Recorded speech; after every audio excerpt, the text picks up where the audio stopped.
నువ్వు ఒక 4-5 నెలల కిందట కవిత ఢిల్లీలో జైల్లో ఉన్నప్పుడు నువ్వు ఢిల్లీకి వచ్చి నా దగ్గర టైం తీసుకొని మా ఇంటికి వచ్చిన మాట వాస్తవం కాదా? ఇంట్లో సీసీ కెమెరాలు ఉన్నాయి, నేను తీసి మీడియాకి ఇస్తా. నువ్వు ప్రెస్ మీట్ పెట్టి దీనికి సమాధానం చెప్పు. మా ఇంటికి వచ్చి ఏం మాట్లాడినారు?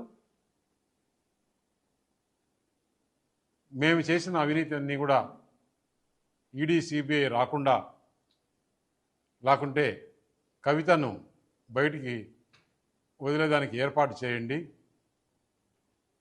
మేము బీఆర్ఎస్ పార్టీ దేనికైనా సిద్ధం. మేము బీజేపీలో మెర్జ్ చేయాలన్నా కానీ, బీజేపీతో అలయన్స్ పెట్టుకోవాలన్నా కానీ దేనికైనా సిద్ధం. అంటే నేను తీసుకునే నిర్ణయం కాదు, పెద్దలతో మాట్లాడి చెప్పాలని.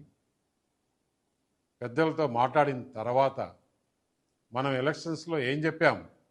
ఈ బీఆర్ఎస్ పార్టీ అవినీతి పార్టీ, దీంతో కలిసే సమస్య లేదు. అయినా కూడా బీఆర్ఎస్ పని అయిపోయింది. పార్లమెంట్లో ఒక సీట్ రాలేదు, గవర్నమెంట్ లేదు, ప్రజలు వాళ్ళని చీకొట్టారు. అటువంటి వాళ్ళతో మనం కలిసే సమస్య లేదని చెప్పిన తర్వాత నువ్వు ఎంత బాధపడి, అవును రేపు కలిస్తే ఎప్పుడు రాజకీయాల్లో ఎప్పుడు ఏమవుతుందో, టీడీపీ బీజేపీ హైదరాబాద్లో తెలంగాణలో కలిపి పోటీ చేయొచ్చాము, దానికి నీకెందుకు బాధ?